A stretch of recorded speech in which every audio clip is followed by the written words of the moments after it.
Assalamualaikum warahmatullahi wabarakatuh.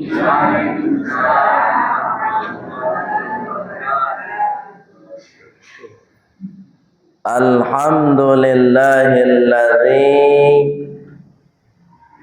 an'amana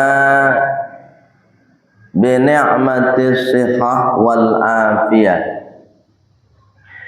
Walhamdulillahilladzi ahyana ba'dama amatana wa ilaihin nusyur. Asyhadu an la ilaha illallah wa asyhadu anna Muhammadar Rasulullah. Allahumma salli wa sallim ala sayyidina Muhammad wa ala alihi wa sahbihi ajma'in. Amma ba'd. Qala Allah ta'ala fil Qur'anil Karim. Bismillahirrahmanirrahim. Rabbi shrah li sadri wa yassir li amri wahlul 'uqdatam min lisani yafqahu qawli. Wa qala aidan bismillahirrahmanirrahim. Innal ladzina amanu wal ladzina hajaru wajahadu fi sabilillah ulaika yarjuna rahmatallah wallahu ghafurur rahim. Sadaqallahul azim. Pak Ibu pengurus yang insyaallah dimuliakan oleh Allah Subhanahu wa taala dan yang sama-sama kita hormati. Kemudian Bapak Ibu jamaah salat subuh, mudah-mudahan semuanya tetap sehat walafiat. Pagi hari ini kita bersyukur kepada Allah karena masih diberi nikmatnya badan sehat, hati pun sehat. Bukti badan sehat sampai ke masaji, bukti hati awak sehat, patuh dan taat kepada perintah Allah. Bapak Ibu, pagi kini kita lanjutkan kajian kita minggu nan lalu. Surat Al-Baqarah ayat 218. Kemarin baru sampai pada kalimat amanu. Sekarang kita lanjut. Walladzina hajaru, dan orang-orang yang hajaru, berhijrah. Ini kajian yang sudah disampaikan oleh banyak guru-guru kita tentang hijrah. Ya Bu? Bu? Ibu lah hijrah talon. Allah dari mana? Dari rumah ke masjid, hijrah, pindah dari tempat yang satu ke tempat yang lain. Pindah dari alam yang satu ke alam yang lain. Alam ruh, hijrah ke alam rahim. Alam rahim, hijrah ke alam dunia. Alam dunia, hijrah ke alam kubur. Ini ibu-ibu nih, calon-calon masuk kubur semua. Ya kan? Lah nampak wajah-wajah kubur nampak tak? Iya. Termasuk diri ambo, wajah kuburan tu lah nampak dia awak. Ibu sadar nak? Ni sadar. Ka dibungkus je kain kapan ni sadar. Ibu yang dimuliakan oleh Allah Subhanahu Wa Taala dan bapak-bapak semua yang hadir. Di dalam proses kita hijrah itu, maka proses itulah yang bernilai. Hijrah menjadi orang baik, proses menjadi orang baik itu yang bernilai. Apa prosesnya? Satu, wajahadu fi sabilillah. Itu lanjutan ayat tadi. Dan bersungguh-sungguhlah kamu, kalian, kita semua di dalam menjalankan syariat Allah. Di proses hijrah itu, ya bu ya, harus sungguh-sungguh. Ya bu, apa? Sungguh.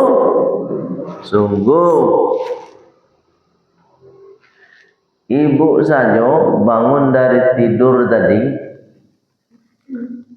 kalau ndak sungguh-sungguh ibu balik ke masjid payah. Ya nak? Apole matu mangan tua. Tapi kalau ada ibu pun ndak ada mangan tua lena. Kau jam 3 lah jago rasul. Yo. Ya. Kalau semua ibu kau umur 60 kate tu lah jam 3 tu lah jago tu. Tapi kalau umur si Robi kau alun lah. Iya. Ya nak lebih. Umur ustaz awak alun itu dah. Jam 3 tu masih payah jago. Tapi kalau model-model Pak Haji, itu jam 2 lah tak setak tu mah. Nak baji? Iya, nak amuh lalu oleh matu ya. Ibu boleh merasa tu. Bakok sangajo ketika umur lansia tu bu, dikurangi oleh Allah nikmat lalu tu. Memang sengaja dikurangi bu. Dulu awak mungkin lalu tu sampai jam mampu alun tak jago le. Jam 5 lah azan subuh anju jago le. Kini buya jam 2 lah tak jago sih buya. Litar sorry bu tau. Tak ada mau mengantuk matu kali dah buya. Itu tanda tanda Allah ingin menempatkan bapak ibu di tempat yang mulia. Ayyaba'ataka maqaman mahmuda. Allah menyediakan untuk bapa ibu nan jago jam 2 malam. Jam 3 malam tu maqamam mahmuda. Cocok? Maqamam mahmuda.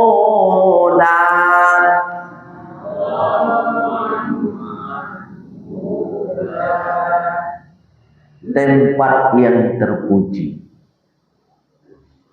Apa tempat yang terpuji itu?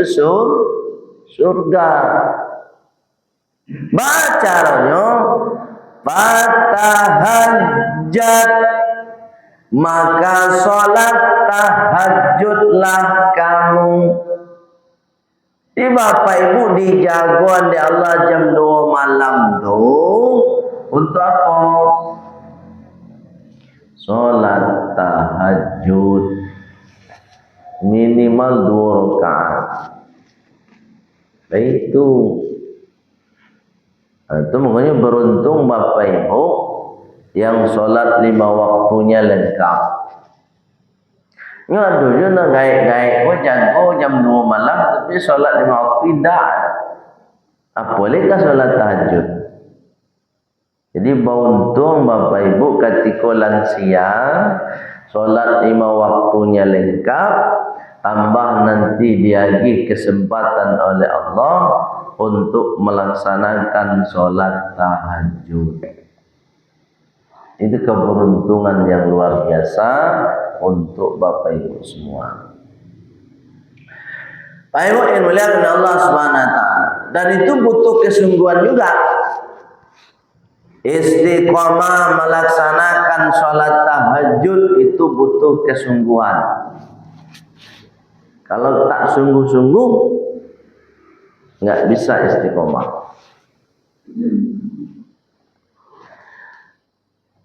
Tiba di pagi hari, naiklah matahari sepenggalan sehingga masuk pula waktu sholat duha. Kalau awak lansia tu karajo awak lain.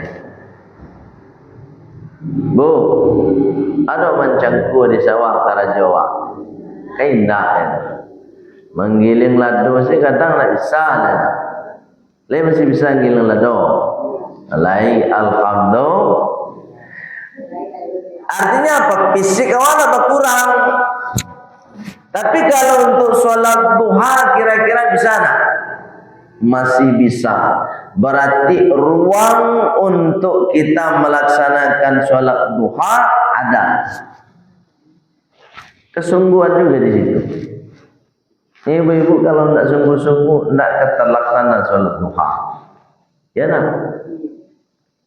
Tapi kalau orang sungguh-sungguh sholat duha dia tidak di masjid, di rumah.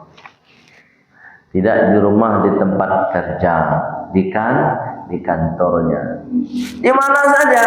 Kalau orang sungguh-sungguh, kapanpun, dimanapun, dia bisa mengkondisikan untuk melaksanakan sholat duha. Pai maraton banawak kata Pilawi. Kalau sungguh-sungguh untuk melaksanakan duha, ketika sedang maraton tu bisa cari tempat untuk solat duha. Nah, Pak Haji, ada Pak Haji. Pak Haji pergi maraton kata Pilawi. Tapi dalam hati ko lah sungguh-sungguh untuk melaksanakan solat duha. Sedang maraton tu because tinggal aku masa di Al-Hakim dulu sebentar. Nak itu Pak Haji. Ayo tak. Solat duha dulu di sini. Selesai sholat duha, lanjut maraton kembali. Tapi kalau orang tak ada kesungguhan hati, jangankan maraton, duduk mana di teras Masjid Al-Hakim itu, tidak ke sholat duha. Ya tak bu? Berarti dituntut kesungguhan. Itu makanya kata Allah, wajahadu fi sabilillah. dan berjihadlah kamu. Jihad itu artinya sungguh-sungguh di dalam melaksanakan perintah Allah. Itu makanya ada yang menterjemah jihad itu perang di jalan Allah. Kenapa? Karena sungguh-sungguh dia siap mati. Itu jihad. Jadi kalau ibu siap juga mati, pergi aja ke Palestina sekarang. Siap kok? Alun lah. Alun siap. Yang kedua, ya, ulaika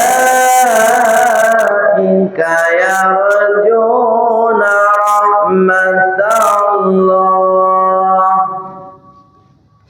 Atas mereka yarjuna rahmatallah, mereka mengharapkan rahmat Allah. Jadi orang hijrah itu dasar kekuatannya satu, dia sungguh-sungguh, dan yang kedua dia punya pengharapan, punya cita-cita. Apa cita-citanya? Rahmat Allah, mendapatkan rahmat Allah. Jadi kalau orang hijrah itu begitu, di samping sungguh-sungguh dia punya cita-cita. Apa cita-citanya? Rahmat Allah. Rahmat dalam segi bahasa itu adalah kasih sayang Allah.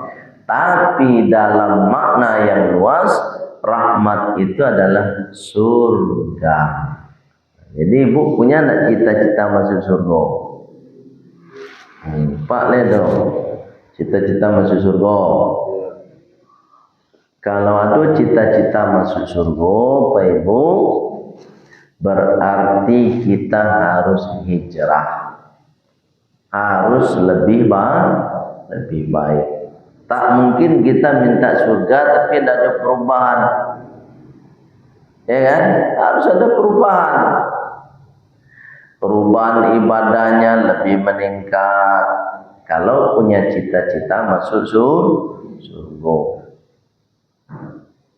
Sebab dunia ko Bapak Ibu paling lama Bapak Ibu hidup di dunia ko umur 75. 75 itu lah payahnya dicari ini. Ya kan? 80-an, 95, 100. Nah, itu yang paling tinggi 100.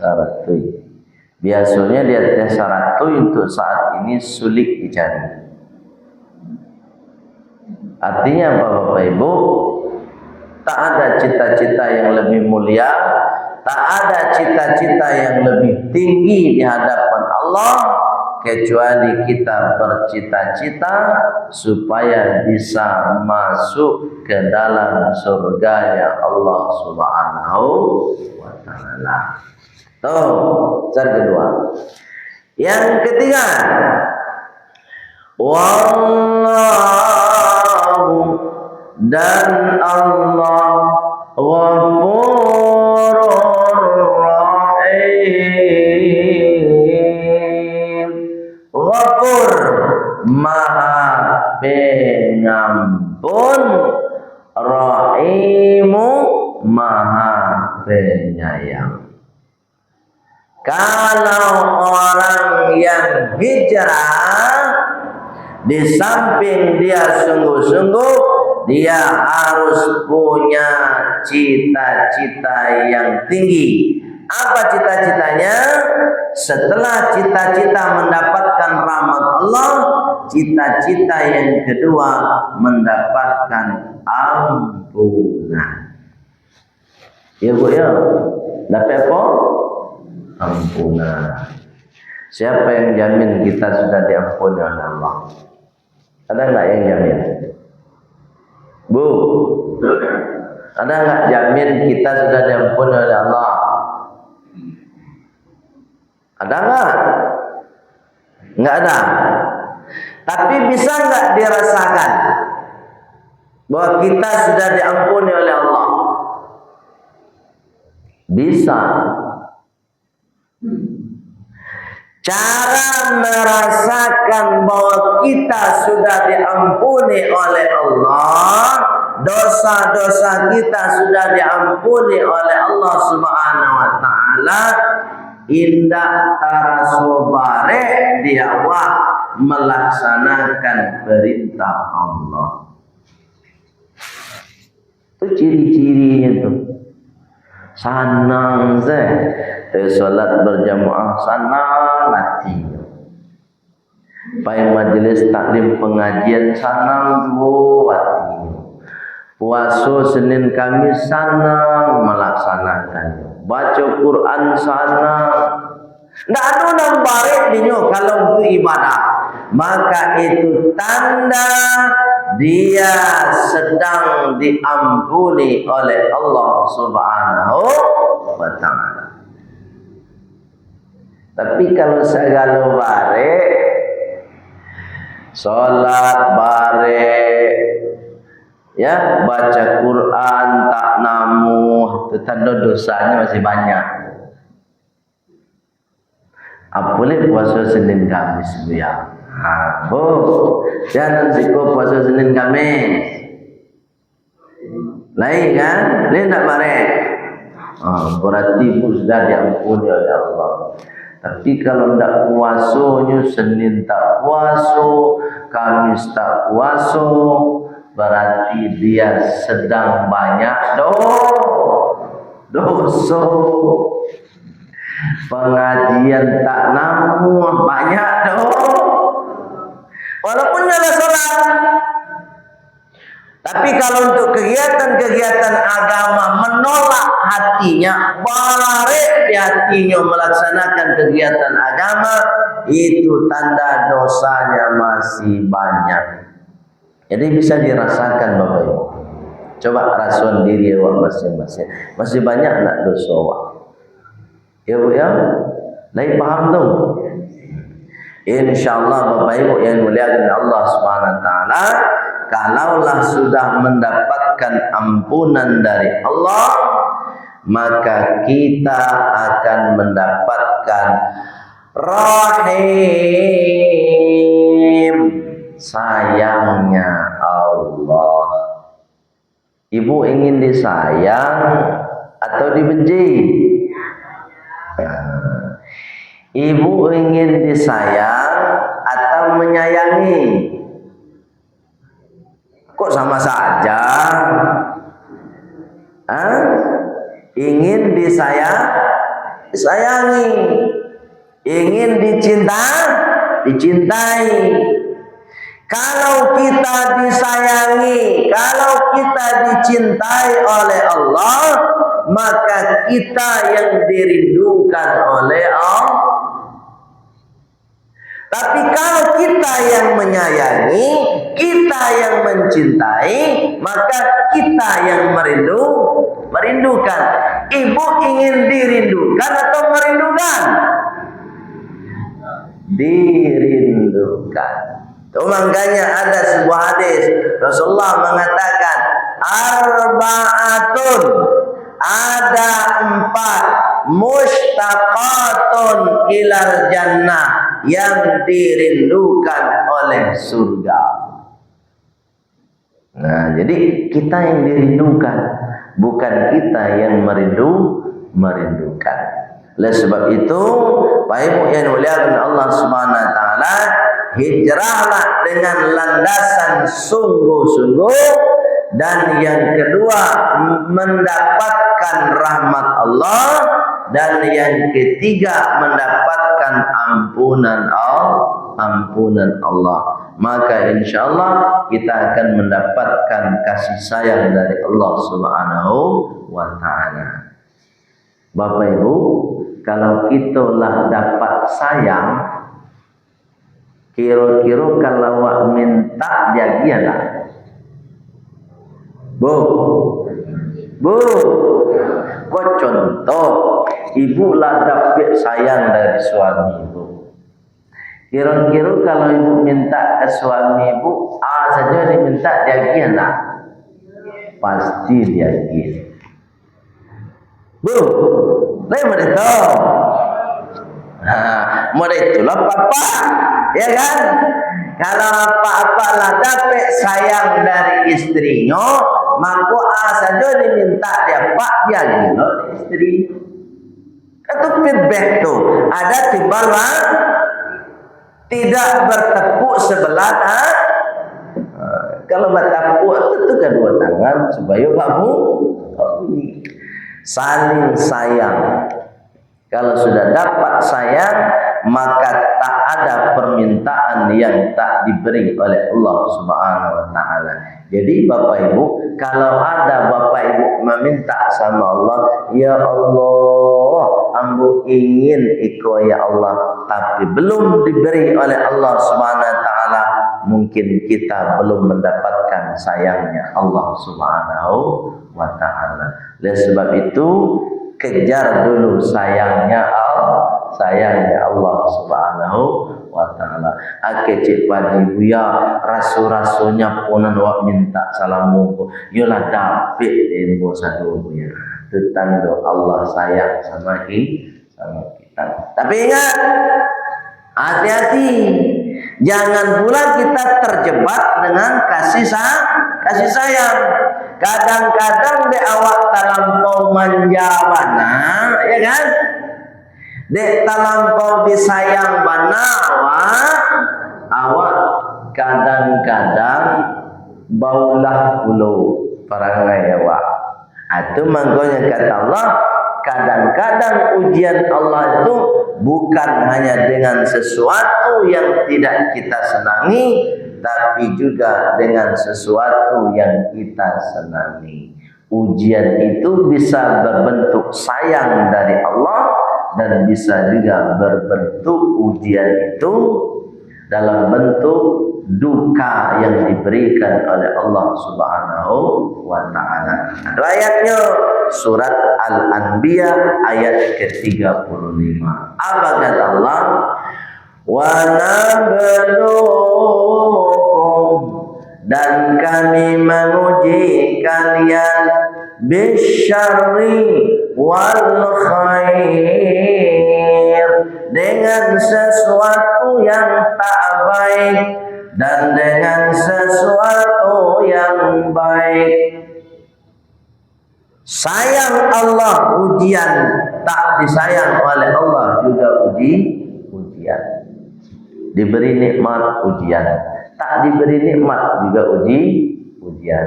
Kalau diberi nikmat, ujian bersyukur. Kalau tak diberi nikmat, ujian untuk sabar.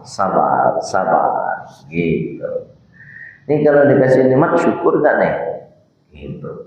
Dikasih rezeki mudah, usahanya lancar, jabatannya naik terus, pangkatnya naik. Ini tambah rajin tak ibadahnya?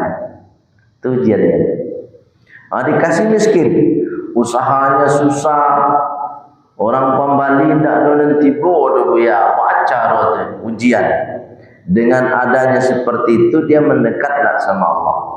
Dengan menghadapi kesulitan itu dia mendekatlah sama Allah. Dengan menghadapi kesulitan itu dia menadahkan tangan tak di hadapan Allah. Dengan dihadapkan kesulitan itu di tengah malam menangis enggak dia di hadapan Allah. Itulah kesulitan itu ujian kesabaran. Lepas bu, Pak Lebam. Baik, itu kira-kira nanda yang mau sampaikan. Lanjutan kajian kita minggu nan lalu. Ada pertanyaan. Lah, silakan nama tanya. Silakan Ibu. Ya, enggak apa-apa. Izin Ustaz, kami ini perempuan Ustaz, kadang-kadang ada yang baru menjabat kalau sholat di rumah itu bagi perempuan itu lebih baik daripada berjemaah masjid. Nah, dari itu mungkin juga sama-sama kita dengar ada mungkin sekitar kita ini siapa aja itu. Nama Ustaz seperti apa? Iya. Terus apa lagi? Ada? Banyak Ustaz. Yang kedua, kita kan berjemaah kan ada yang azan, muadzin ya. Apakah dibolehkan muadzin apa namanya itu dalam membaca bacaan azan itu ya bersempurna, mohon maaf Ustaz. Contoh. Ya misalnya semuanya hayya 'alal falah, hayya 'alal falah, semuanya kah. Ini misalkan. Pokoknya tidak sempurna. Kemudian di antara kita ini masih ada yang lebih pantas gitu, Ustaz. Mana yang itu? Baik, terus udah itu dua dulu. Oke. Baik Ibu. Dalam Al-Quran tentang sholat berjamaah, dalam hadis ada hadisnya, dalam ayat ada ayatnya. Hadis dulu. As-sholatul jamaah, sholat berjamaah. Sholat apa Bu? Berjamaah. Berarti kalau sholat berjamaah itu tak sholat sendirian. Afdalu, lebih mulia. Ibu ingin mulia atau enggak? Bu, kamu tanya ke ibu, ibu ingin mulia atau hina? Mulia. Lebih mulia kata Rasulullah min sholatil fardhi, daripada sholat sendirian. Ya tadi sholat berjamaah lebih mulia dari sholat sendirian. Bisabai wa isyrina darajatan, dengan nilai perbandingan 27 derajat. Jadi Bapak Ibu kalau sholatnya berjamaah mampu mendapatkan kemuliaan lebih tinggi derajatnya dibanding sholat sendirian. Kita bahasakan dengan bahasa yang mudah dipahami. Kalau Bapak Ibu yang mulia oleh Allah Subhanahu wa taala, kita sempurnakan kajian kita dengan doa penutup majelis. Subhanakallahumma wa bihamdika asyhadu an la ilaha illa anta astaghfiruka wa atubu ilaik. Walhamdulillahi rabbil alamin. Wassalamualaikum warahmatullahi wabarakatuh.